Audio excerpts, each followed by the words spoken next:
Yeah, man, I'll tell you what, that dang old internet, man, you just go on there and point and click it and talk about www. Call me, you got then. For some reason or another, you sound a little taller on radio. Well, for my money, he's got all the facial characteristics of a criminal. Now, here's your host, that gravy-sopping, crappie-flopping, stump-jumping, Bible-thumping, gun-toting, mater-growing son of a gun, the Backwoods Baptist himself, Pastor Harold Smith. Welcome to the Backwoods Baptist Podcast. It is so good to have you with us today. I'm excited because I'm here with my good friend William Guilkey, and we are in Fort Atkinson, Wisconsin. Fort Atkinson, Wisconsin. Fort Atkinson. I never type that far. Usually on maps, I get a Fort A, and then it knows where I'm talking about. I'm excited because you and I have known each other for several years. Right. And we live a good 12-hour drive apart, and somehow we've worked it out where we could see each other about every year or every other year for the last 8 or 9 years. I've even looked for excuses just to come through here and check in and be with you and Sarah. And let's start the podcast as I've done in all of these. Let's talk about how we met. Sure. Glad to do that. I would say I was going to start out by saying I thought I was nervous this morning. And, you know, they used to tell me, just think of him, he's just like you. He puts his pants on one leg at a time. Well, you know I'm blind. And this morning, true story, I put my pants on backward at first. No way. I really did. It was so appropriate for this. But I've got that fixed now, and so we're here. I have a bit of vision. I can see across here and see Harold. But so I'm not nervous now. I'm with a good friend. I'm glad to be here. Well, we've known each other for a long time. You and I have just been – how did you – I remember getting an email from you. Let's start. How did you find out who I was? Yeah, it was pre-COVID, and so what was it? Probably 2016 or 17. I probably met you. That sounds about right. And I actually heard of you on Jordan Hall was doing his podcast at the time, the Pulpit and Pen. Right. And I had listened to him for polemics. Sure. When I was kind of a cage stage Calvinist at first, right. You know, you're getting all that, you get that fight in you or whatever.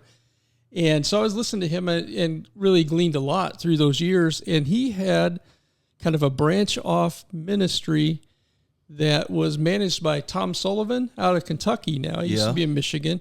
It's called the Voice of the Wilderness Radio. You're right. And the way Jordan used to describe that was he wanted to feature pastors that nobody ever heard of because there's some good preaching out there that no one knows. Yeah. And feature that.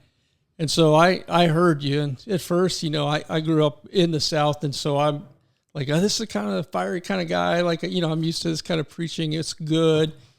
Then your doctrine was good, I thought. I enjoyed listening to you. And we were going through a time in our church. We had a long-term pastor. We can get into all the background on all of that, but we live in an area where there are not a lot of Doctrines of Grace Baptist churches. It's I'm in Wisconsin, South Central Wisconsin. There are a lot of Catholics and Lutherans here. There are community churches. You have your Methodists, your E-Free are around in some places, but not a lot of Doctrines of Grace kind of Baptist churches. So we were Baptist churches you have here, not all of them, most of them would be very easy believism focused. Right, and there's some Southern Baptists here, but not very much, I don't think, and then some a lot of like IFB that are all across the board on how they look. Who knows what kind you're going to get there. Yeah, and so we went to an OPC church, which is probably... Tell people what an OPC is. You're talking to Backwoods Baptists. They don't know what an OPC is. I think I had some OP clothes when I was in high school back in the 80s and 90s. Well, I am, like I told Harold, I'm more from the South too. I'm from Missouri, but I have a lot of Southern roots. And I'm up here now. I would call myself a Northwoods Baptist. So I'll give you that honorary title today. but I have backwoods Baptist tendencies. And the OPC is a Presbyterian denomination, conservative one. There's a lot of really not conservative Presbyterians that are off the rails. And they would be Reformed. They follow Westminster standards. They would be more leaning towards Sabbatarian. And they sounds boring. It's very intellectual. It very, very much cerebral. Yeah. Not quite a perfect fit in that regard. But it was the best you could do. It was. And it was good people overall. And, yes. A close community.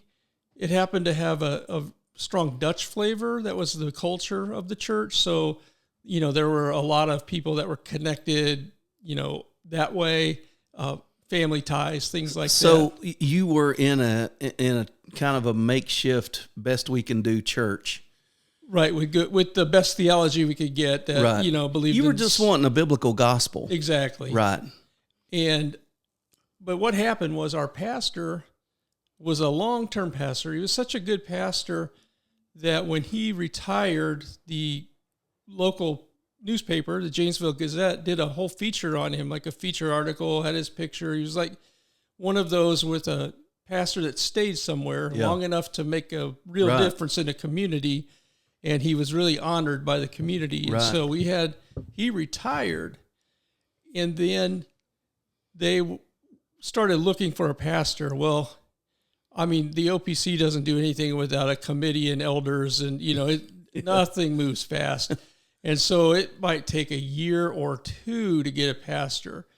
And I'm still, I always need a pastor, really. But at the time, I just kind of still coming through some things and just needed that pastor in my life, and I know that you're not going to be my pastor online and such a distance. Right. And if anybody's listening and Harold is your pastor in that regard, stop it. Go find a good local church and get a pastor. Amen. But we were without a pastor. And so that we were having seminary students come preach and seminary teachers and some good messages and things, but not anyone with any pastoral gifts. Yeah. And elders have jobs, so they're not going to be as available and things like that. And so I just really needed a pastor, kind of some guidance. And I found Harold through Voice of the Wilderness Radio. So thank you, Jordan, and thank you, Tom, for your work on that. That was a real blessing in my life. And I reached out to him by email. I looked him up, wasn't that hard to find you. And I found I think maybe a Gmail account or something. I found some kind of email address for you, and I just sent you an out of the blue email kind of introducing myself and saying that I had been listening to your Wednesday night series. It was a teaching series. Yeah. And was wondering if you had notes, because it was whatever you were doing, I don't even remember, but you were going through something for several weeks in a row, and I wanted to follow along. And you said, well, I kind of have notes. I don't really give a handout per se, but, whatever I have, I'll send you. And so about every Wednesday morning, you would send me a file through my email, and I'd get it and then listen to your sermon. So I had that. And then just over time, it just sort of organically grew into a friendship. I'm not quite sure how that all worked out either. Well, I remember this. My daughter is 27. She was still in high school, so probably 10 years ago. We would take a road trip every year, the whole family, my son, my daughter, and me and my wife. We would all get in the car, and we would go somewhere, and it usually included a beach. So sometimes we went to the left coast. Well, only once we went to the left coast. But it usually we was in the Gulf, or we were in the Atlantic or whatever. And I'm not a beach guy. And so I wanted to go up north and see the Great Lakes. I'd seen several Great Lakes in the past, but I wanted to go somewhere cooler. I was tired of sweating on our trip. They always want to go to the coast in the summer. So I saw a picture of Lake Superior with a big old white sand beach and blue water. And I said, we're going to a freshwater beach, kids. And so off we went. And when we got there, I mean, it's a beautiful beach, you know, and the water's beautiful. And I walked out there and it's like 45 degrees. And I walked out there about knee deep and I'm like, oh, it's great. And I'm standing there going, they are not going to like this. And they got their toes in the waves and we're like, good heavens, it's freezing, you know. And so anyways, we loved the trip to the Upper Peninsula of Michigan. We went up through Minnesota and around, and I had told you, or you said one time, like if you're ever in Wisconsin, you know, you're ever on I-80 or 90 or whatever it was, you know, just let us know. And so I sent you an email and I said, hey, we're going to be coming through there on a certain day. And you were like, well, there's a hamburger stand here that's kind of world famous, and meet us there for supper. We'll buy your supper. And so I told my wife and kids, I'm like, well, we're going to stop and eat at this hamburger stand. And they were like, we don't even know these people. I'm like, I know the guy. She goes, how well do you know him? And I was like, well, we've sent emails back and forth. And she goes, this is how people get killed. I said, no, this is how you make new friends. Trust me on this one. And so we pulled in here, and you and Sarah, we met, and we had hamburgers, and the kids were there, and we all sat around and talked. And then we got, was it Blue Moon ice cream? That's one of them for sure. It was the chocolate shop brand, which is a Wisconsin local dairy brand. Dairy brand. Yeah. And so we went over there and we had ice cream. We had hamburgers. And you said, we're going to give you a taste of Wisconsin. And you gave me like a styrofoam ice chest. It had bacon in it. It had lots of bacon in it, but you had some gourmet root beer and cherry soda from Sprecher. Yeah. And you had a bunch of different cheeses, some jellies, and you were like, everything in this box was made within 30 miles of here. And I'm like, no way. I mean, there's sausage in there. There was so we come home, and so the kids were like, man, those are the nicest people. And I'm like, and nobody got killed. You know, we just met strangers off the internet. And one of these days, you know, I may get knocked in the head by somebody that I meet on the internet, but I knew it wasn't going to be you. And anyways, that was the first time we ever met. And then you and I would text each other, call each other. And as time went on, we just stayed in touch. And Missy and I were always like, man, we'd like to go back up through Wisconsin sometime and see them again. And yeah, I know. And so anyways, I don't remember. I was making a trip by myself one year. Mm-hmm. And I came by here and stayed the night at y'all's house. And we visited. And then you were like, all right, we got to return the favor. So your family lives outside of Kansas City. And you came along. You came down to see your parents, and then you drove an extra probably 4.5 hours to our house and went to church with us and stayed at our place for a while. And so we've just made that back and forth, you know. And so when I knew that I was going to do this trip, I'm like, William is not a pastor, does not have the desire to be an elder, but he is a good, godly man that, you know, loves the local church, and I want to get your perspective. So something else we need to talk about during this time, when I stepped down as pastor and went into this ministry, you were one of the first supporters I had. I think you had listened to it on the podcast, and you said, hey, send us your address, and you and Sarah started sending me monthly support.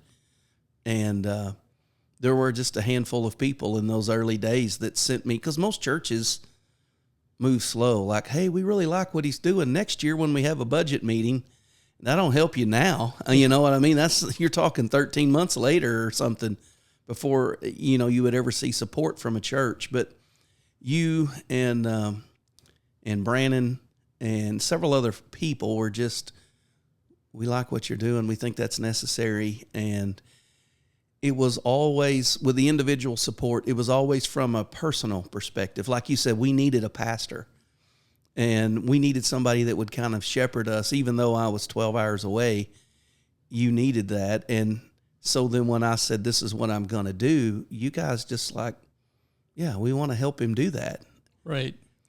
It really sang to me, and I'll tell you why. A lot of it's my background, which I said I'm a Northwoods Baptist with Southern backwoods Baptist tendencies, and that's I've seen pictures of you on the trap line, so you qualify. You don't. There's no need to justify yourself. Well, I was trying to point out in that regard, that's where that hospitality came from for the going to Wadles, was that when I grew up, you didn't know who was going to be at the dinner table. Like our house was open. My parents were very hospitable people.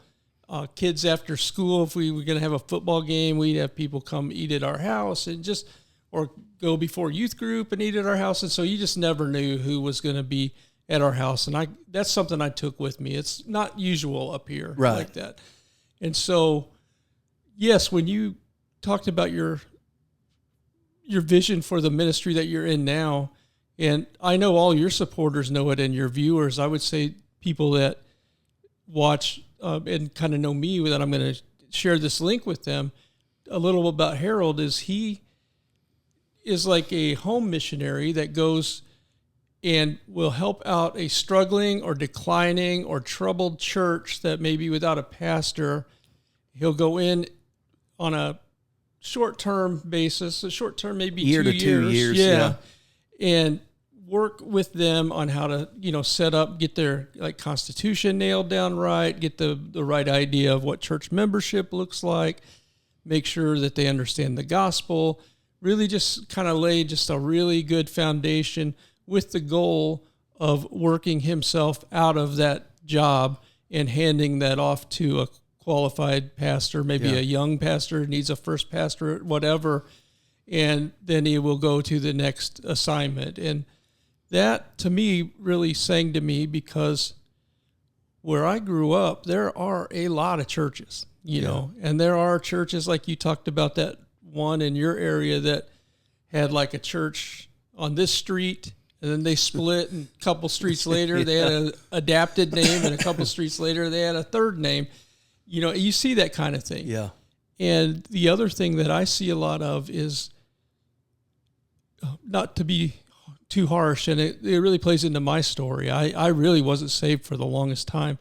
But what you find, from my experience, are a lot of people that know a whole lot about moralism, know a whole lot about the things of church and God, and maybe even quote a lot of scripture, and they're lost. They don't understand the gospel. Mm-hmm.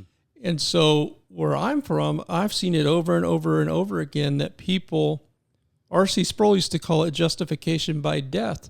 You'd have somebody die, and you go to their funeral, and you knew them in town. They lived like the devil. Is the same guy in the coffin that we came here for? And they preach them right into heaven. And it's so deceptive, and it's serious. It matters. And so for me, finding churches to know the gospel, because that's really my passion, is the gospel, and sound doctrine was just so important, because I have people I care about and love that, even though they're in like conservative circles, and according to how some people believe, they vote the right way and they talk the right way, and they don't cuss or smoke or drink or chew or any of that stuff, that a lot of it's moralistic, and they think they're okay because one time in VBS they said a sinner's prayer. Yeah. And that is a burden for me. It really hurts to see that people I really care about and love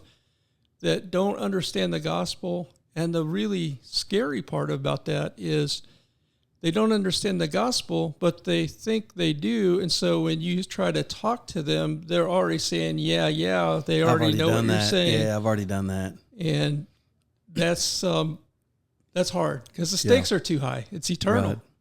That's right. And, you were talking about the gospel, having a heart for the gospel, if you will. And my thinking on that was, I was thinking about when you used to go out and do street evangelism. You passed out tracts at the train station or something, and you tell me, I don't want to say it all wrong, but you had a pretty extensive street evangelism ministry with some other guys at one time. Somewhat. In some ways, I had higher aspirations than my actual activities. Let's just be honest how that goes. But I did have a group of guys from Bloomington, Illinois, that Dale Sutter, I'll shout you out, Tim Brown, Mark Smith, some of you guys may be watching. They have a group that meets downtown in Chicago, and they go at Water Tower Place, which is a big public gathering area in the shopping district, and they street preach. Yeah. And so I've gone down with them. They'll break into 2 teams, and they will street preach. And if you want, I know Harold and I see this a little bit different. Now I'm going to touch on that actually, where I don't disagree with you necessarily. No, but I want you to tell the story. Yeah. Yeah. But like, if you want to kill your flesh, go street preach and think that you are something, and you, in a real quick hurry, you're going to know that you're not that important or even that meaningful to listen to necessarily. But seriously, we would go out, and they would split into 2 teams, and one would preach on like the north side, I think, and the south side or whatever it was. And, you know, people are just walking by. And that's where I agree with you about the ineffectiveness potentially, because you don't really have a gathered crowd. But like, we would be passing out tracts, and we would take turns preaching the gospel. It would be, you know, short, and it needs to be real preaching, proclamation. Nobody cares about my opinion, and it wouldn't matter anyway. But, you know, I would start mine with like, it was April Fool's Day, the time I went with them down there. And I think I started with the fool says in his heart, there is no God. And then went into, you know, well, natural revelation shows us this, you know, and talked about him being that sort of thing. And I don't know if there were any results. It doesn't matter. That's in God's hands. But it was good for me to get out of my comfort zone and do that. So I did pass out tracts even up here and stuff. You had probably the largest collection of tracts outside of a church that I know of. Well, that's thanks to Bazoogan Ministries.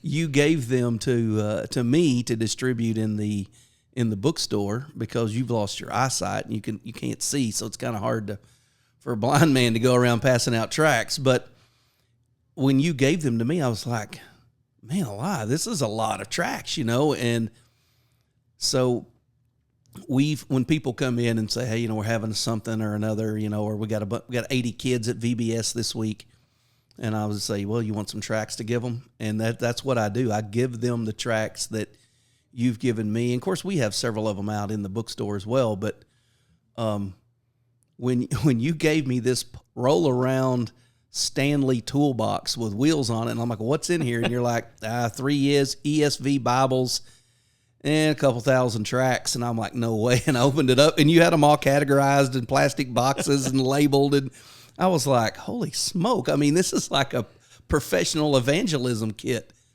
And I just, when I talked to you, and I remember you going on a mission trip, and you were just talking with this zeal, and I thought, man, I wish every church had people that were not in the pulpit that had this kind of zeal, this kind of commitment and love for the lost. And it was just always encouraging to me. And the level of depth that you and I would talk on doctrinal issues.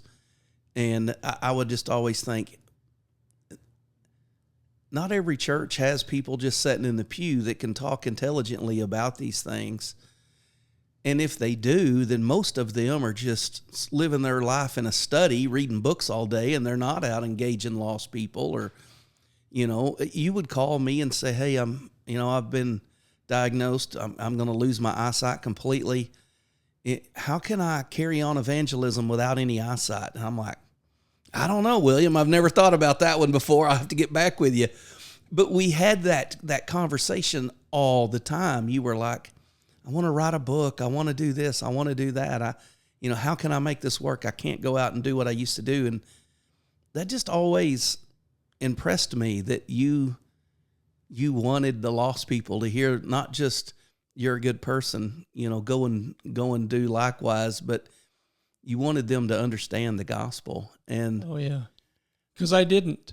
I sat in church after church after church and was moral and later not moral, and I got older and religious and knew all the right things, could quote the Bible, and I was as lost as could be and thought I was okay because I just thought being saved just meant, God, please forgive me those sins, and then just keep going and then struggle again. And now, in fairness, I have some fundamental misunderstandings of grace because I grew up Pentecostal, and you can lose your salvation like every day, and like every day. So a lot of people, I don't believe that you can lose your salvation. I'm just quoting what you grew up believing that. Yes. That's what you were taught. Yeah, and so that just wreaks havoc on any kind of assurance and just makes it so difficult.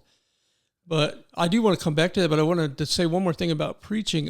Where I agree with you in the open air preaching in terms of in the USA, unless you have a gathered crowd that's going to stay with you, I'm not sure how effective it is. I think tracts may be more effective than just preaching at people and relational evangelism.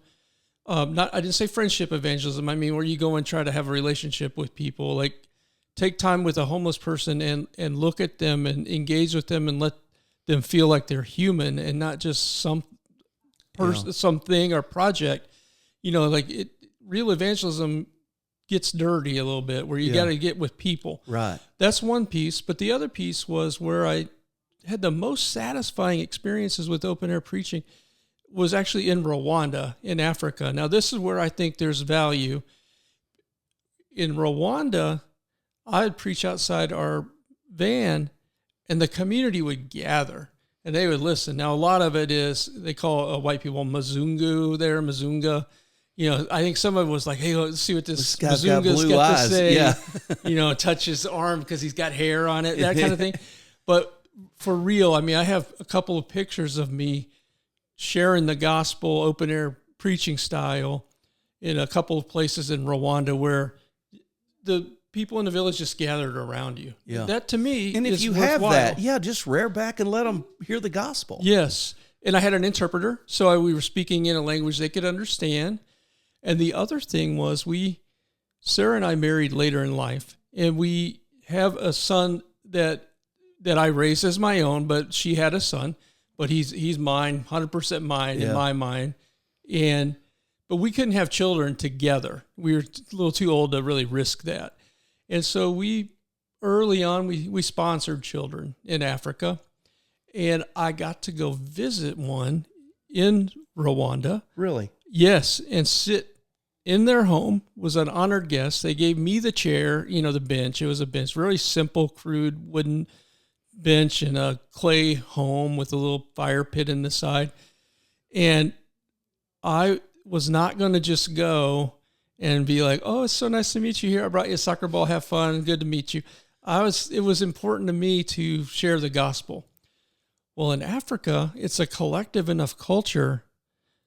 How South is sometimes with, your neighbor knows everything. Yeah. Well, it's kind of like that. Their door was open, and I have a picture of it. The community came to their door and was looking in like, what's going on in there? What's going on in there? And through an interpreter, I was able to share the gospel. It wasn't open air preaching. It was sharing the gospel.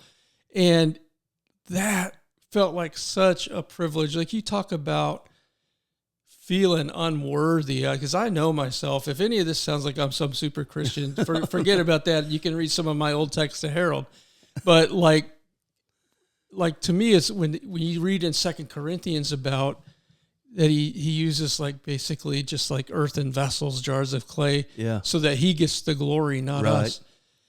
I get chills when I think about it because it just is overwhelming because I know myself and I know like my past and I know my sins, and to even think that I would get an opportunity to do that is like the biggest privilege in the world, and I'm completely honored. I don't know if anyone got saved from that, but I know they got to hear the gospel, and I know that the ministry that I went to Rwanda with has a church and a school in the community, and the kid that we sponsored there went to that. Yeah. And so he's grown now out of the program. The dad that I shared the gospel with has since passed. So, you don't know what kind of impact that could have had. Well, the reason that I'm sitting here and we have this stuff set up in your, dining room is because I want you to share these kind of stories, because everybody else I'm interviewing is a pastor. I'm interviewing one guy that's a deacon or an evangelist or a missionary. You are not a missionary, a deacon, an evangelist, a pastor, but you have such a burden for missions, that you're sponsoring a child. Let's talk about another ministry that you and Sarah do really well. Let's talk about the Operation Christmas Child. Oh, sure. I will say I jokingly tell my pastor all the time, I said, of course, you get paid to be good. The rest of us are good for nothing. And so that's what I do with the layman thing. And then he's like, all right. But William is full of great jokes, and I don't want to get him started, but I want to tell you the best joke I've heard from him lately was, this won't come out until after your trip, but he and Sarah are going on a trip, and they're going to spend a couple nights in a teepee. For real. For real. They're going to stay in a teepee for a couple nights on the trip. And he told his wife, he said, I'm going to make you speak Indian. And she said, how? And he said, there you go. And I am really sorry for anyone that would be offended by that. It was toss off that shit, probably ill-advised joke. But it's hilarious, William. It was in the context of... If that makes you mad, you just need to get thicker skin. It was in the context of she didn't want me to do anything offensive or cultural appropriation. We're going to try to do period things like a buffalo stew. But, I don't know if I should have said that. That was hilarious. I've laughed about it ever since. I got to remember that. I'm going to go home and tell my kids that. Okay. And I got good friends that are Indians, so they would get a kick out of that. But let's talk about Operation Christmas Child and the shoe boxes that you do. And half of your basement is devoted to that.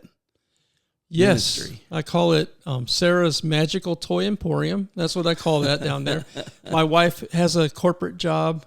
I used to work at the same corporation, and we actually met at a coworker's barbecue back in, you remember when Harold Camping said the world was going to end? May 21st, 2011. Yeah.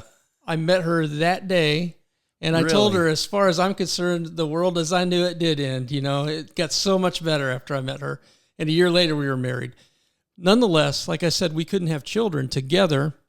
And so she's got a heart for things too. I've taken her to some of my crazy ideas. Like when I would take her down to Missouri, we would pack these kits for homeless guys and put them in a 2-gallon Ziploc bag. They have a couple of bucks in it, not enough to get in trouble, but to get, have a couple Hershey bars and maybe a towel or washcloth, just a grooming kit. And we go out on the streets because being from Kansas City, when I was older, I lived in the city myself. So I knew kind of the areas, and we'd go around and,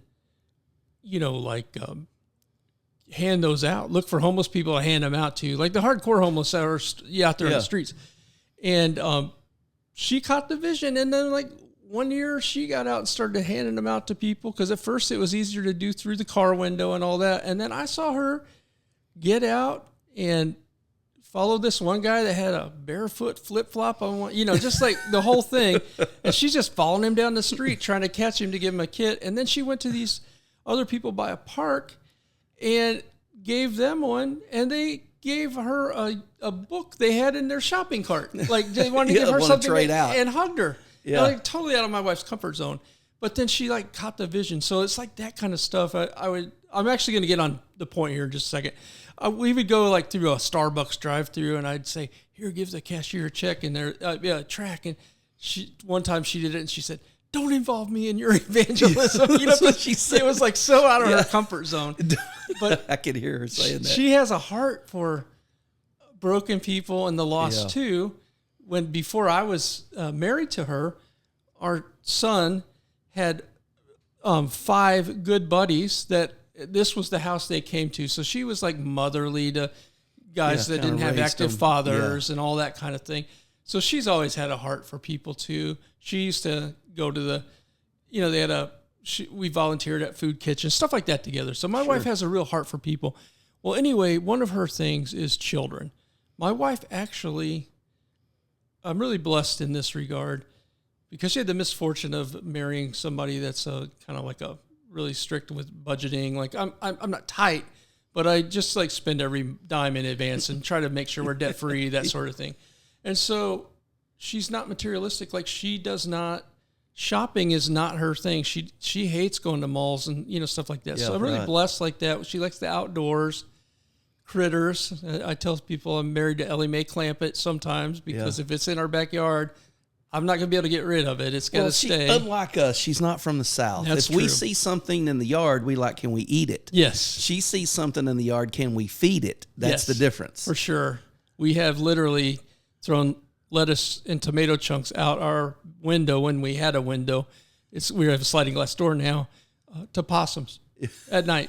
Like keep that possum around, which is fine if you want to kill bugs and stuff, but I didn't really want a possum in my yard. But anyway, so we had a vision, and I had sponsored children before her. We've had 4 together. We've had Abdul in Ghana, which is my original. When I got my corporate job, I wanted to do something to kind of give back in thanks to the Lord, because it was important to me, because I had a little bit of difficulty and found, was able to get this pretty good job. And so we started with that. And then when I came to the marriage, she wanted to try it. So we had another one, a girl named Mercy in Zambia. And Sarah caught the bug so much she loved it that we sponsored another one named Nicole in Zaire. And then Kamana was actually before Nicole in Rwanda. And so she had that bug and would write them and get excited about it. And then we had a yard sale one time early in our marriage. And now with Samaritan's Purse, they require everything to be new. They don't do gently used, new condition at least. Mm-hmm. So, if you were a Beanie Baby collector back in the day or whatever, and you had those that you never took out of the, tags or whatever, right. that's different. They would take that. But like we had our son, it was grown now, like he was going to go off to college soon. And so we had a yard sale, and this woman came and bought some of his toys, a woman that's a couple blocks away.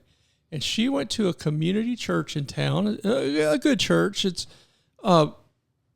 almost like a little everything in some ways. There's some doctrines of grace, some more Arminian, that kind of. So it's not really a defined thing like that. So it's a little more difficult to plug into that for me. But great pastor, good heart. They have a Operation Christmas Child ministry that's just thriving. And so she bought some things and told Sarah about it. Well, I had heard of it because, growing up in the church, Billy and Franklin Graham and, sure, all that. Everybody knows them. But Sarah did not grow up in church. You talk about God's sovereign grace for salvation. That's a story.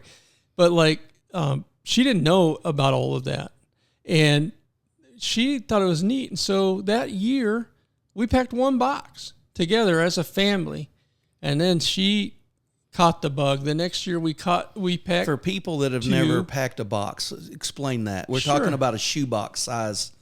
Yeah, box. Shoebox size. She gets the shoebox size Sterilite container from Walmart because she thinks with the plastic, and I concur that's nice to have a little plastic container with you in Africa too. If you've ever went and fetched water with the people in Africa, that any kind of container. Yeah, they got water. Oh, yeah. Coke bottles and everything else with a stick in the top.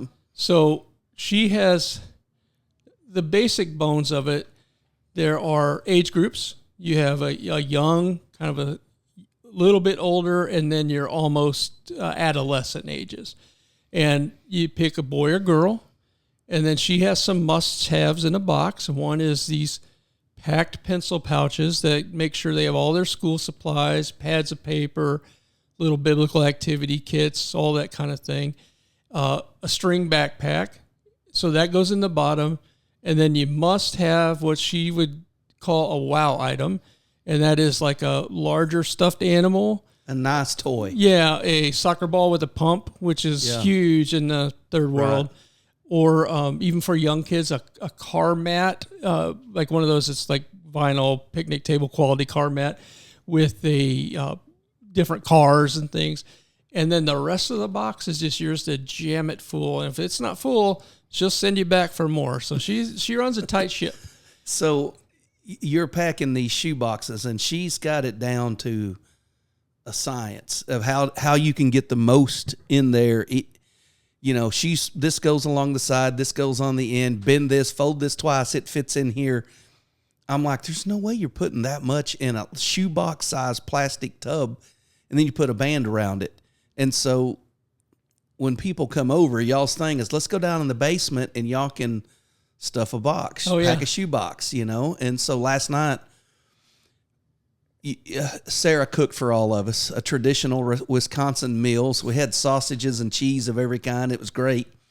Your pastor and his wife and their daughter came over. And so us three guys, after dinner, we just kind of sat around the living room. The girls all went downstairs and packed shoeboxes for kids.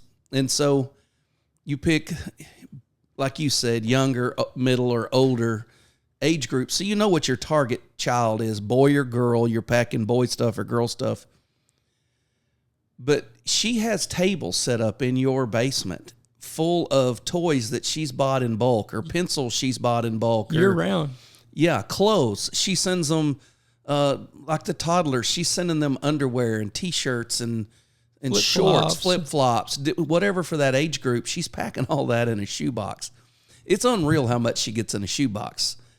Well, she did used to work in a warehouse for a local school supply company, so she's experienced. Don't try this at home kind of thing. So you guys have a big portion of your basement dedicated to doing that. How many boxes a year do you typically do? Yeah, that's the progression I was going to tell you. I should have been a pastor because I can make a long story longer than anybody, huh? Just kidding. But so we did 2 the next year, and then we were I taught a small group at a little church in town. And we had our group pack 10 together. And then after that, I think there's a virus, because then we went to 50. And now, a few years ago, we are now at 60.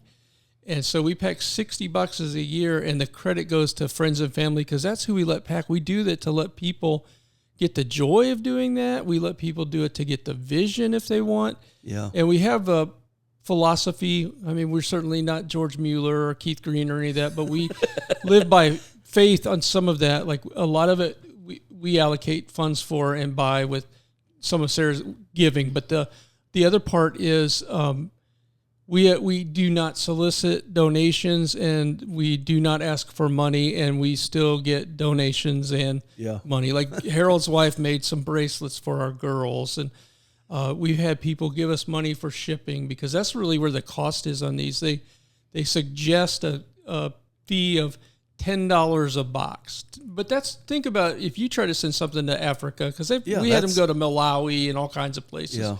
And so, it's outlay of $600 a year, and I bet at least half of that is covered by unsolicited donations. Like God has totally provided. And we never ask. Like it's just something I don't believe in. I guess it's okay to ask for help, but not if you're trying to do something and you want everybody else to pay for it. Yeah, right. That's right. That's the constant tension in the ministry, is like, come tell us what you're doing and what you need. And I'm like, I don't really need anything. And they're like, so you're fully funded? And I'm like, no, I just don't like asking for stuff. Yeah. It's just, I feel awkward, But when you talk about, okay, it's $600 in shipping, but if you look at what you've packed in each box, I'm like, that's a ton of, I mean, in a third world country, that's a Christmas like no other. Right. Because you've got clothes, you've got shoes, you've got toys, you've got small toys, big toys, you've got school supplies, you've got all of these things that your family wouldn't traditionally have. And I'm just like, this is unreal. So we packed a box last time we were here. Missy and I each packed 1 or 2. And she was like, no, you're not. No. And so she made one up. And I'm like, oh, wow. Oh, okay. Because I'm like, hey, you got a little shoebox for kids. Hey, that's pretty cool. And then you're like, holy smoke. That's like how Santa packs his bag, to get the whole world's stuff in there in one night. But, yeah, it's impressive, and it's just like I said, something you just kind of quietly do. And when I look at you and Sarah, and I got to know you through Jordan Hall's Voice in the Wilderness, you know, you just kind of connected, and then we just kind of emailed back and forth. We became friends, and now I look for excuses to drive through Wisconsin. Yeah, one time I'm nearby in Des Moines, and so he drove 6 hours over to our house. As close as I could get. On her spring break, his wife was a teacher, and we gave her snow, so she wasn't favorite of that. But I said, where do you want to go for spring break? We hadn't had a vacation in a while, so where do you want to go to spring break? She goes, I don't know. I know she couldn't make a decision. And I said, well, we got to get away. I need to get away. We need some time down. I said, let's just go. I said, we'll go to Kansas City, and we'll eat barbecue, and we'll look for antiques. We got to Kansas City. The antiques, really, we didn't find them. Maybe we just didn't know where to go. And I was like, I know there's a really good place in Des Moines. So we stayed the night. The next day we went to Des Moines. It was kind of eh. And I said, hey, we're just like 6 hours. If we left in the morning, we could be at William and Sarah's in the afternoon. And she was like, as long as we go somewhere warm, I don't care. I'm like, babe, it don't snow in Wisconsin. I mean, that's over. You know, it's springtime. So we came up here and stayed with you guys and hung out for a day or so. And I said, we need to get part of the way back so we can drive the rest of the way tomorrow and be home in time for church. So let's just pretend that, you know, we left your house Friday night or something. So we drove like, I don't know, 2 or 3 hours and found a motel and stayed the night. And I got up in the morning and I raised the blinds in the motel, and our car was white. The parking lot was white. Everything had 2.5 inches of snow on it. And Missy was still asleep. And I said, hey, I got good news. She goes, what? I said, it snowed last night. She goes, my criteria was that we went somewhere warm. And we were talking about that on the way up here. She was in the car asleep. I was driving back. The roads had melted off, you know, because she's thinking, we're snowed in Wisconsin. You know, we're not going to be back in time for school. And I'm like, no, they got equipment here. We'll get out. It's not, 2.5 inches is no big deal. So she was asleep in the car, but the fields were still solid white, you know. So I took my phone out while she was sleeping and took a picture of her, and she had a natural frown, you know, in her sleep. Like, I don't know what she was dreaming about, but she was probably about being somewhere warm. And I had a picture of her asleep with just kind of a natural frowny face, and everything in the background out the car windows, you know, snow white. And I sent it to our kids. You know, I tagged both of them. I sent it to them, and I said, I'll go anywhere on spring break as long as it's warm. And they were like, Mama's sleeping mad, you know, because we were up here. But that was a couple years ago. Last year we went back to the Upper Peninsula, and we just love it up there. And so we always work it out where we come through here and go up there, and then we're coming back across the Mackinac Bridge. We're going to spend a couple days in the UP, but then we're meeting 2 pastors and the guy that built my backwoodsbaptist.com website. He lives in Michigan. We're going to meet up with him at some point in time. So we got some people to see in Michigan. We come back and head home, but I don't know. I just find it.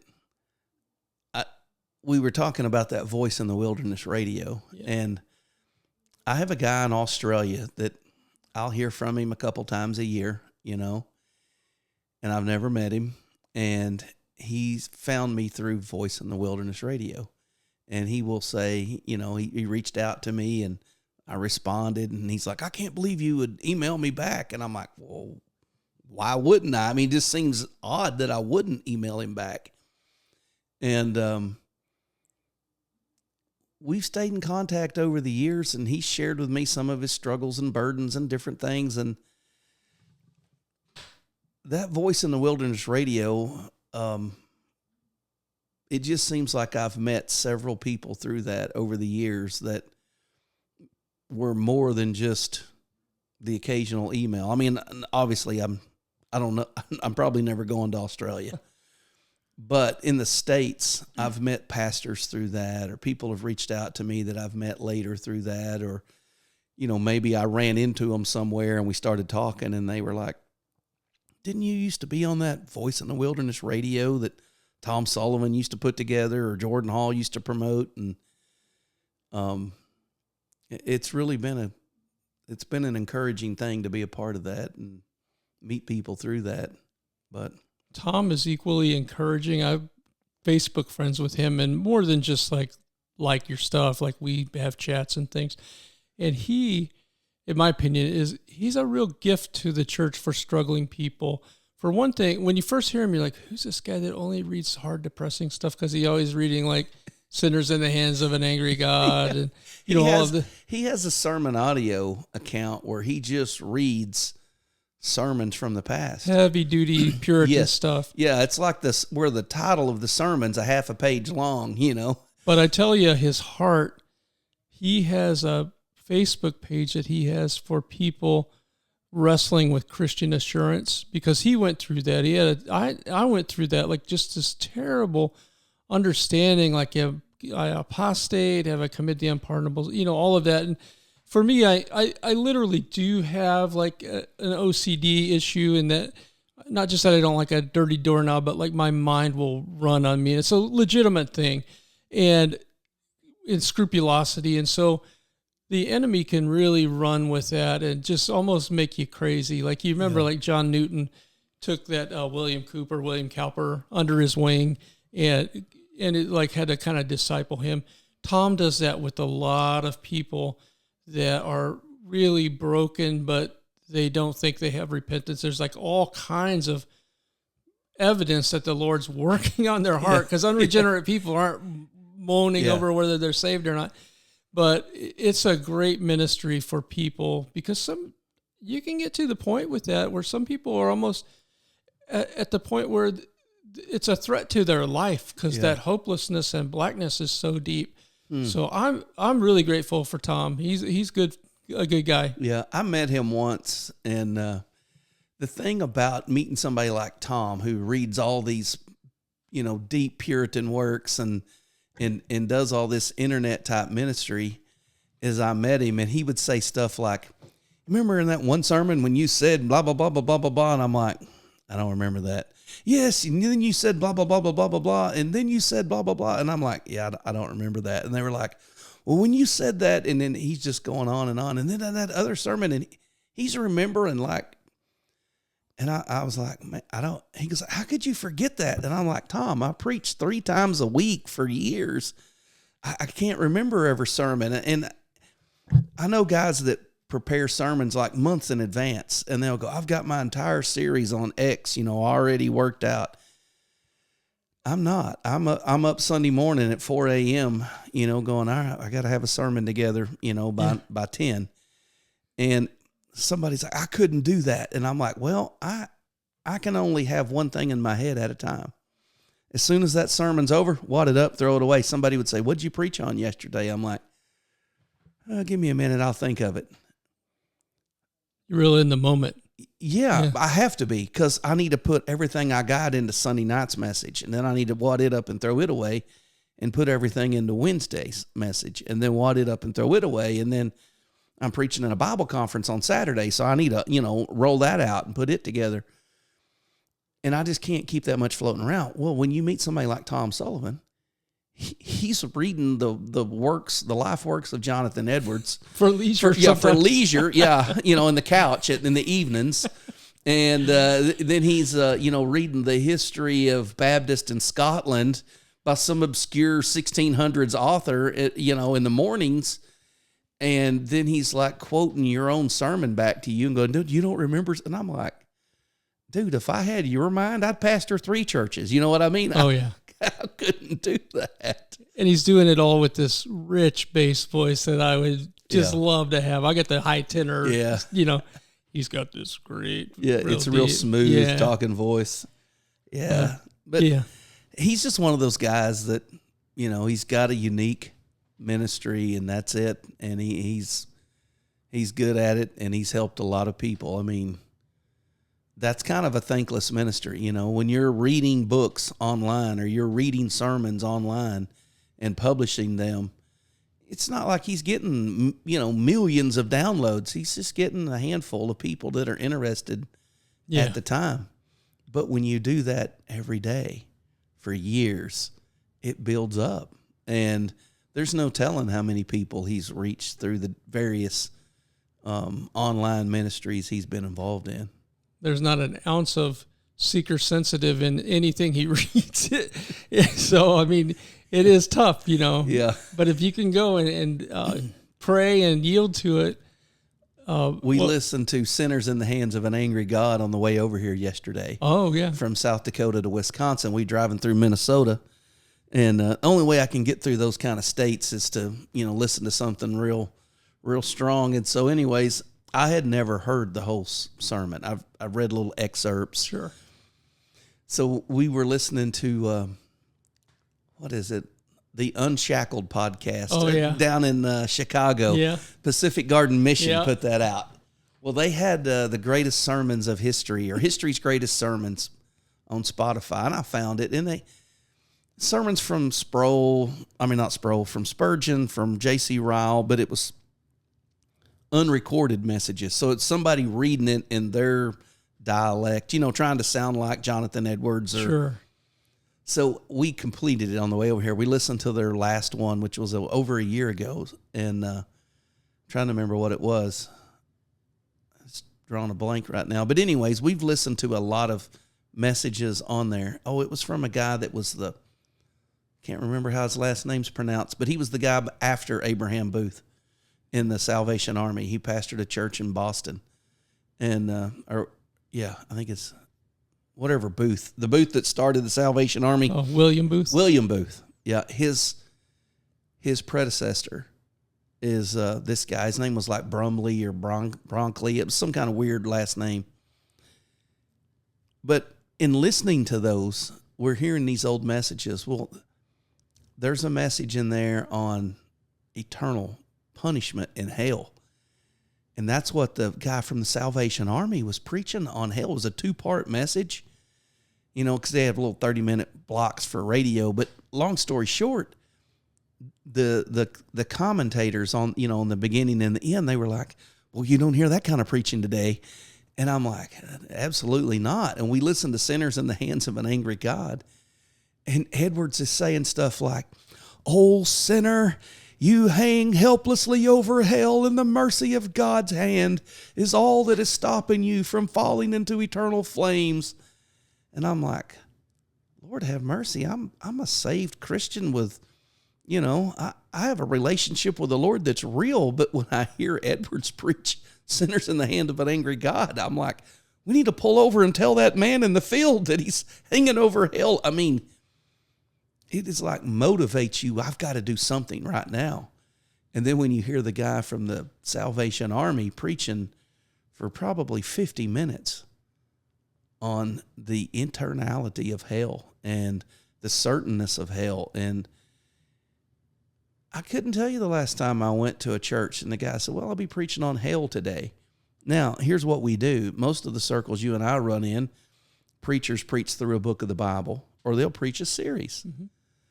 In a book of the Bible, hell gets mentioned, especially if you're in the Gospels. Christ talked about hell a lot. But that's never the thrust of the message in the Gospel. It's just, it's part of it. It's part of it. It's part of it. I've never heard anybody do a series on hell. I mean, how heavy and deep would that be? So you just don't hear guys get up and say, I'm going to preach on hell today. And, you know, I think it's a great segue to like something super important to me, the gospel, obviously. But like, we are in a society where we're almost not presenting the opportunity for a law work in someone's heart. Like, to understand how sinful we are compared to how holy God is. That is that is how I finally came to saving faith.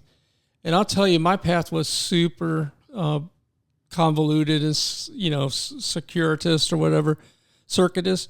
But like, I finally, like, one year, God started opening my eyes to my sinfulness. Like, because before everything was just toss up a quick, please forgive me prayer. And God is kind of easy and, oh, just try harder, pull your boots up, you know, just stop doing this, stop doing that.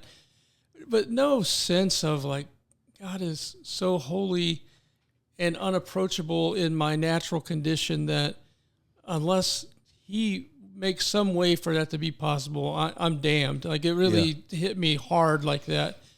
And then I had that. This is just an experience, so anybody that's listening, your experience does not have to be the same. We all have different stories, but somewhere along the line, a sinner has to understand that they're sinful. So it may not be the same way, but for me, it was agony. I literally felt like, metaphorically, like I couldn't even hold my head up. That's how much shame and junk and how dirty I felt, and, like the prodigal after the pig pen, just the whole 9 yards. And when you're sitting there looking, like, saving faith looks miles away. Pull that mic back. If you want to lean back in your chair, go ahead. Yeah, saving faith looks miles away. It looks impossible. Well, it is, actually, if you're trying to get there yourself. And so I didn't get relief right away. Like, it was a hard period of time. I can't tell you the day, time, and date I got saved. All I can tell you is there was a time I was walking in darkness, walking in willful sin, even with the veneer of religion. And 1 John tells me over and over again, don't deceive yourself. If you are living in sin, you are not a child of God, so you're not regenerate. So I had all of this religious exposure, went to Bible college after high school, things like that, and none of it at all mattered. None of it mattered. Nothing I did. I'm not going to put myself up with Luther and say, I was very monkish and all that. But, I mean, if you talk about trying hard and you talk about people pleasing and wanting to have the good public image and all that, even if the background was just deplorable, all of that was kind of important, and just go harder, try harder, thinking that by asking for forgiveness, you were letting God do it, you know? Right. Or that whole people that are like, I made a bargain with God. If he showed me he was real, I would serve him the rest of. I'm like, well, don't do that, number one. And number two, that may be how you're rewriting the story, but that's not really how it went down if you're truly saved. Right. But like, for me, it just hit me. And it was a summer where I was like, I liked to read at the time when I had eyes that could see. I do listen to audiobooks now, but I had started reading, like, and I know a lot of times, like, we can be argumentative about anything sometimes in the church because of our precision of theology. So just give me a break because I'm a lay person. If you don't like any of these guys, it's fine with me, but God used them in my life. I read people like John Piper. Yeah. Very helpful at the time. I understand there may be issues with him. I read in Evangelism and the Sovereignty of God. Can you imagine a lost person reading Evangelism and the Sovereignty of God with J.I. Packer? Probably had the most clear presentation of the gospel I ever heard, with the full, like, law and gospel. And I know why now, because my eyes were starting to be open. But and then something by R.C. Sproul. And it just, like, I did my normal pattern, throw up a quick prayer for forgiveness, try a little harder, do some more moral stuff. And then, still pattern of sin. No evidence of real war with sin. And my heart was just not changed yet.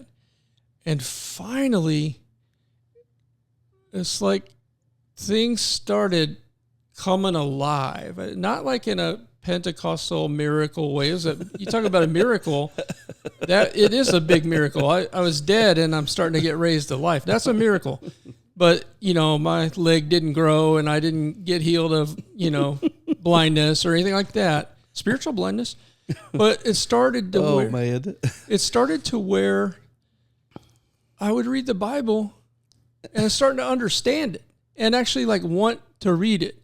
And because before I would just read and it's just like Dullsville and the whole 9 yards. And then it just, like, a light turned on and I started to make these connections. I think Charles Wesley said, mine eyes diffused a quickening ray, the dungeon filled with light. Yes, that's exactly how it is. It really is. And I will make this short, but it's just like, I finally, like where I had the hardest time, and not being a pastor may be a disadvantage here, but you start reading the Puritans, and I told you with my scrupulosity, I once had a pastor tell me, stop reading the Puritans, like at least for a while, because I was just being overly scrupulous. I probably told you that. But yes. But where they would talk about closing with Christ. Well, when I grew up, it was altar call, say the sinner's prayer. Yeah. Well, that's not how you really close with Christ. Maybe you said a sinner's prayer and God regenerated you and you really were saved, and that was one of the vehicles he used for you to confess your sins to him, certainly. But so I'm not throwing everything out, but that was not my case. And so, like it's just overthinking everything. I didn't know how to close with Christ. I was so worried about, I would go to camps and they'd say, I can tell you the date, time, and place I was saved. Right. And I've had people say, if you didn't cry tears when you were saved. If you can't go to the spot and mark it on the calendar, nothing happened. Yeah, and the other people think if you didn't cry, you weren't really sorry. Well, my normal constitution now, I don't cry a lot anyway. So, Lloyd Jones says that well, like whatever you were before you were regenerate, you're going to be regenerate, but you're not going to lose your human constitution probably. If you run a little melancholy, that you might still be a little melancholy even though you have joy. So long story short with this, it was really kind of a progressive unfolding. I started sitting under good preaching. I started connecting with the church, found that I started loving the body a little bit, which, hey, 1 John again, that's an evidence. Yeah. And then I was confessing sins and praying and asking for forgiveness. And those first years, because I was steeped in some really difficult moral issues, and I would have ups and downs and slips and falls. And I mean, it would be 3 steps forward, 2 steps back. I'm not the guy that, they say, well, I put the cigarette down and I never picked it up again. That wasn't my story with anything. And, but I began to be increasingly at war with it. And I tell you, I had an old college professor say he'd rather go to bed with a wet dog than with a guilty conscience. And then that's how it started. And I would sin. I couldn't just go sin and have fun. It was, I was at war with it and I had to get that out. And, that was 21 years ago, 20 years ago. And if I look back now, I don't even recognize the guy that I was. And it's not because I just started being more moral, because I was constantly surrendering to Christ. And it's because I saw my sinfulness. And then finally, it's that one in the, I know you're not Westminster Confession, but being in the OPC, I did learn some of it. Like, repentance unto life is a saving grace whereby a sinner, out of a true sense of his sin and apprehension of the mercy of God in Christ, doth with grief and hatred of his sin turn from it to God with full purpose thereafter of new obedience. Now that's really wordy, and what does that even mean? That's extremely wordy. And so what it basically means is, I saw the sin. That's the law work. But then I saw the mercy of God in Christ.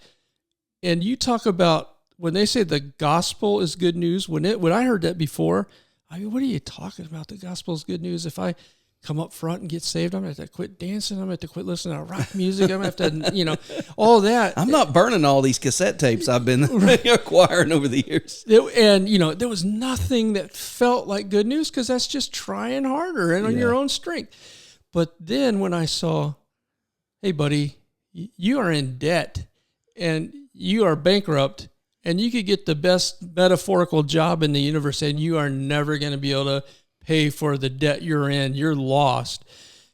And then the mercy of God in Christ Jesus shone. Mine eye diffused the quickening ray, the dungeon flamed with light. Then that's when I turned to God with full purpose of, intending to have new obedience. Was not always successful. Many times early on, I strayed. I once had my pastor give me the silent treatment briefly when I was on a run of messing around and some stuff.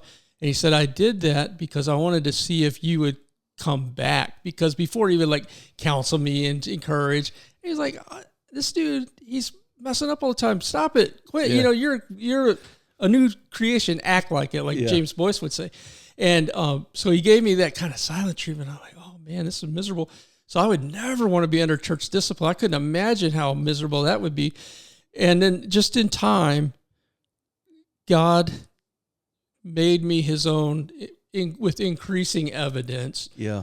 And looking back 20, 21 years now, like a different person. And where I really know this is evident, there are things today that I've heard on social media or in the news or something, and I'm like, I didn't even know about that kind of sin. That one's new to me.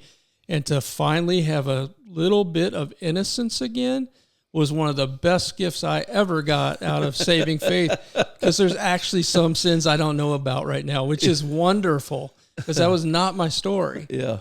And I just wanted, before you were, I didn't know where we were on time or anything. I just wanted to make sure I got out the gospel to people, because if you, I know I'm talking to a lot of pastors probably, but maybe my friends are listening, or people that know us other ways. And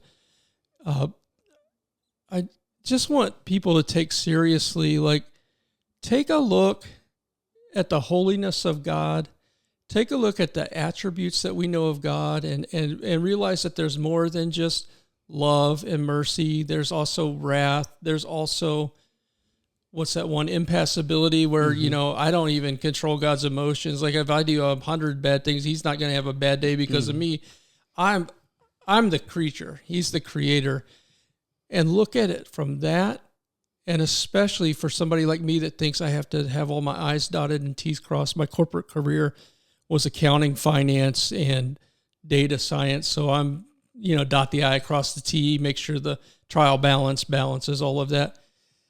If I'm trying to explain God, I'm already starting from the wrong perspective. I have to be surrendered to just that I live in a finite world and I have finite understanding. You're infinite.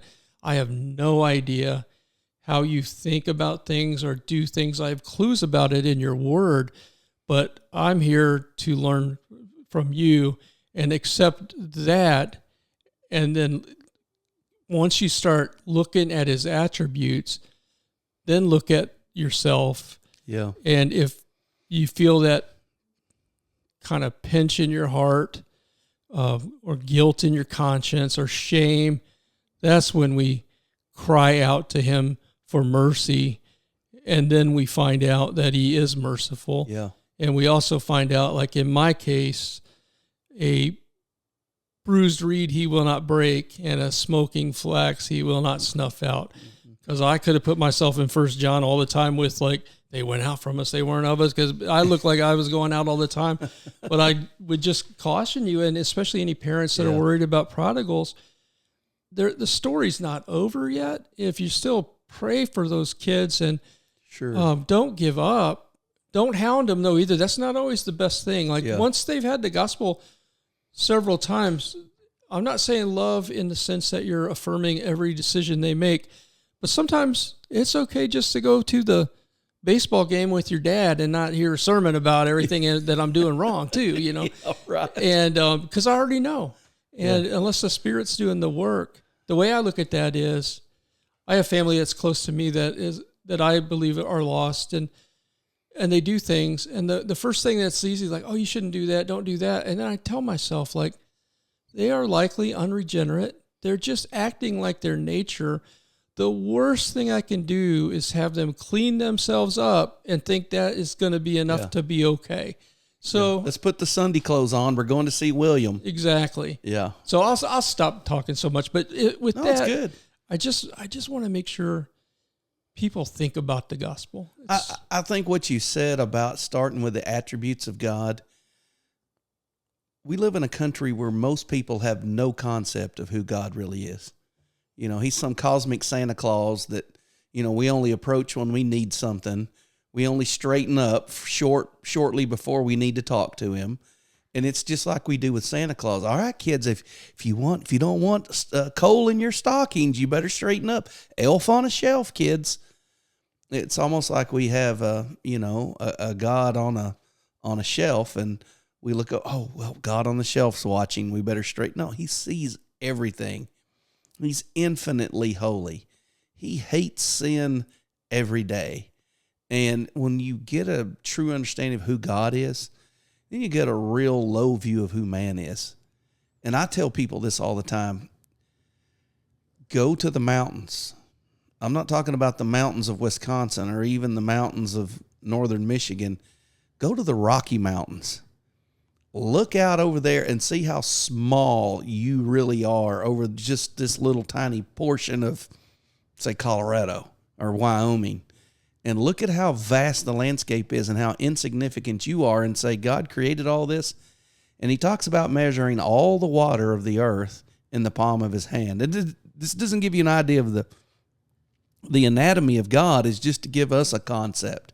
God's not telling us how big he is. He's telling us how small we are. So if you could go to the sink and get you, maybe a teaspoon and a half of water in the palm of your hand and hold it, that would be all of the water in the seas.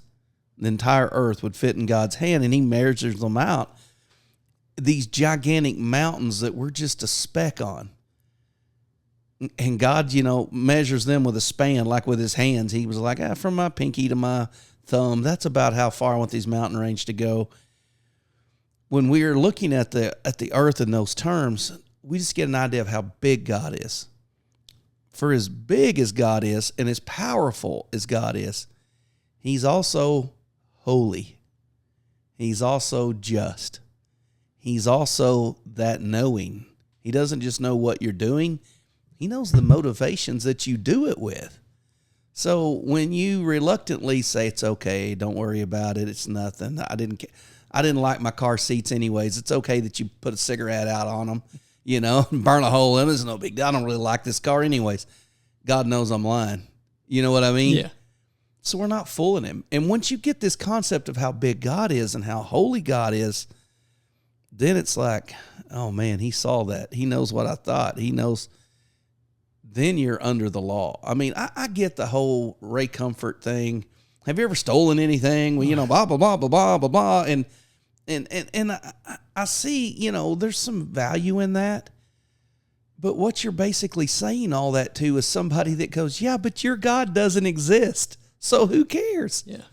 And so the real, in my mind, and I'm not against Ray Comfort. We've got a bunch of his books and tracks and we promote him. But I know people that like, if you're not giving the gospel this way with the law first and they broke the law and I'm like, dude, you've missed it. You started in the middle. You got to start over here. Is there a God? Yeah. Is there? Okay. What is he like? Does he care what's going on? We've got to get them from atheist to agnostic and then go, hey, what if this God's real? What if he does know everything? Now, if you've got an understanding of who God is, you recognize real quick. Your conscience comes back to working. Oh my, I'm in trouble. If he's real, I'm in trouble. I see this all the time in the bookstore. When people come in the bookstore, I never say, have you ever looked at a woman with lust? Have you ever stolen anything, even if it was a pencil in school? I say, so why don't you believe in God? Have you not ever seen creation? Do you think all this just happened? Do you think we just started out as a little one-celled organism squirting through some water? Where'd the water come from? How'd we get life from nothing? Where'd the heat come from? When did plants start growing? I mean, I go back to the most basic elements of life. You can't have life out of nothing. And, well, the earth always was. Well, where'd the dirt come from? Who made that? Well, we just run out of billions of years pretty quick. They may walk out of the bookstore like that guy's an absolute nut job. But what I've put in their mind is not that they're a thief, a blasphemer, an adulterer at heart. I could call them worse than that. If they don't believe it, then why does it matter? Instead, they're walking out of there going, I know evolution it breaks its own laws. I know that, we break the law of physics by saying from nothing we got something. I know that there was every action, there's an equal but opposite reaction. Who started the Big Bang? You know, I want them to walk away not feeling bad they stole a pencil. I want them to walk away going, my worldview doesn't account for this. Now, if they can put that to rest and their conscience is seared over with a hot iron and it's no longer working, that's okay. But what I've seen happen over time is I've seen people come back and they walk in and they're kind of, hey, how you doing? You ever been here before? I know they have. I've seen them. But I always ask that question. And then if they say yes, I'll say, then you know the rules. All of our books are free. If they say no, then I tell them, well, you're allowed to have one book for free. But when they come back, they're like, so you guys don't believe in evolution? I'm like, we've had this conversation before. I don't say that. But what that tells me is they're still thinking about the conversation we had 2 months ago when they were here last time. A little burr in their saddle. A little burr in their saddle. And that's the Holy Spirit is responsible for how much. So when you were saying it's this attributes of God, it's not just love and mercy, it's wrath and justice and you know, lack of emotion and you know, God's not driven by emotion, even though he does get hot and he does, you know, warm with love and he does grow cold towards things, but we're not causing God to make emotional response. When you start laying out and getting a grip of who God is, that's the start in my mind. It starts with, who is God? Is there a God? Does he exist? Yes. Okay. Well, then is he interested in us? And then you jump into the Lloyd Jones that came out of Hebrews with, there is one with whom we have to do, you know, and like, what does that mean? What are the implications of that? Yeah. And, but I would caution, if you grew up like I did, legalistic and things, I grew up in a, you know, where you could lose your salvation. And I always thought God was trying to eliminate me rather than save me. That's really how I would feel. Like, find some reason I couldn't be saved. Right. You have to couple that with one of his attributes is mercy. Yeah. And the reason he can have mercy is because he became man when he sent Jesus to the earth for us, you know, his son, Jesus. And because he was able to live a life like ours, he was able to take a punishment that was like ours, that we deserved. So I just want to caution, remember that there is the attribute of mercy once you kind of get to that place. Yeah, that's good. William, this has been a very good conversation. I've enjoyed it. I have too. I've not just enjoyed the podcast. I've enjoyed things since about 1:35 when I arrived here yesterday, and we've spent the time together. That's the hardest part about the American tour. We showed up in South Dakota yesterday. We were there or day before yesterday. We were there for like an hour. We went and recorded a podcast. I said, hey man, I got to get on the road. I came here. We stayed the night here, so we didn't have to go travel to a motel. But I'm like, as soon as I hit stop recording, we got to pack everything up and head to the next one. Yeah. 9 hours. Get a long drive. Yeah. Well, it's 8 hours of driving, but we have these things called time zones. Yeah. And sometimes they work in your favor and sometimes they don't. So anyways. Well, thank you. And I want to thank all the people I mentioned. And Jordan, I'm looking forward to hearing you again, buddy. I can't wait to see you. Jordan has agreed to sit down and do a podcast, and I'm excited about it. And if you're still listening, you may be a Northwoods Baptist. You may be a Backwoods Baptist transplant into the Northwoods, but you're probably a Backwoods Baptist too. We'll see you somewhere in the backwoods.